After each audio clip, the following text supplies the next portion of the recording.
महाभारतातील कौरवांच्या जन्माची कथा. महाभारताशी संबंधित अशा अनेक कथा तुम्ही आजी आजोबांकडून ऐकल्या असतील. बऱ्याचदा त्या तुमच्या आणि आमच्या समजण्याच्या पलीकडच्या आहेत. अशीच एक कथा 100 कौरवांच्या जन्माशी संबंधित आहे. गांधारीने एकाच वेळी 100 पुत्रांना कसे जन्म दिले हे ऐकून तुम्हाला नक्कीच आश्चर्य वाटले असेल. गांधारी एक नाव ज्याच्याशी क्वचितच कोणी परिचित नसेल. महाभारतातील ते पात्र जी शिवभक्त, तपस्वी आणि सदैव सत्याच्या बाजूने होती. परंतु तिच्या पुत्राच्या आग्रहामुळे तिला पांडवांशी न्याय न करणे भाग पडले.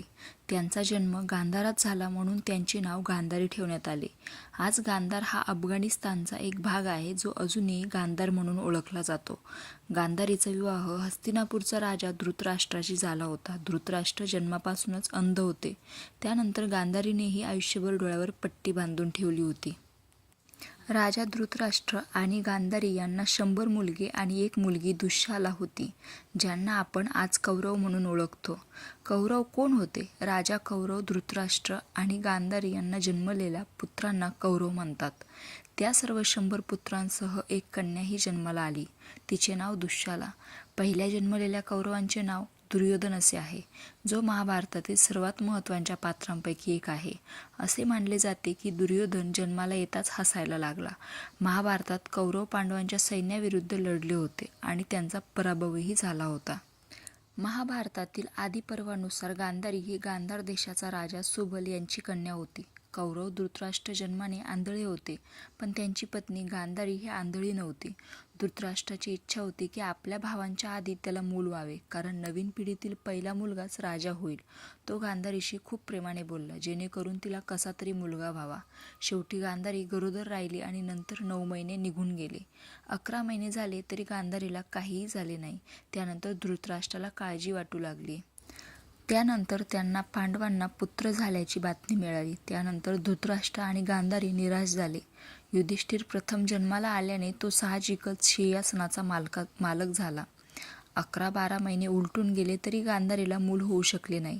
ती घाबरली आणि विचार करू लागली की हे मूल जिवंत आहे की नाही. वैतागामुळे तिच्या पोटात दुखापत झाली, पण तरीही काहीच झाले नाही.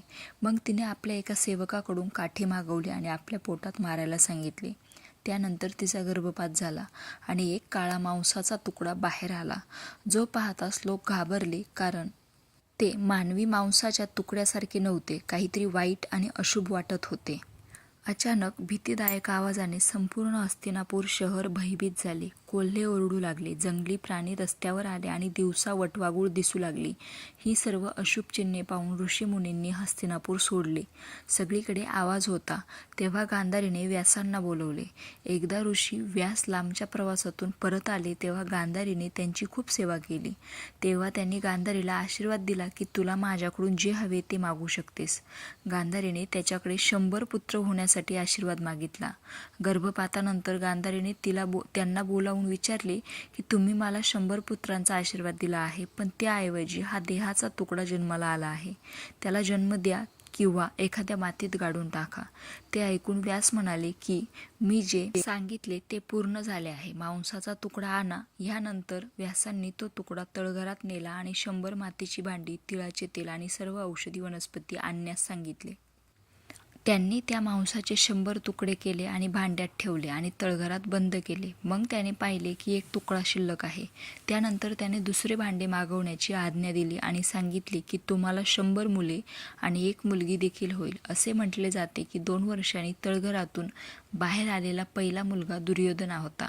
अशा प्रकारे सर्व भांड्यामधून मुले बाहेर आली. या 100 मुलांना कौरव म्हणतात, अशी ही कौरवांची पौराणिक कथा आहे. रामकृष्ण हरी.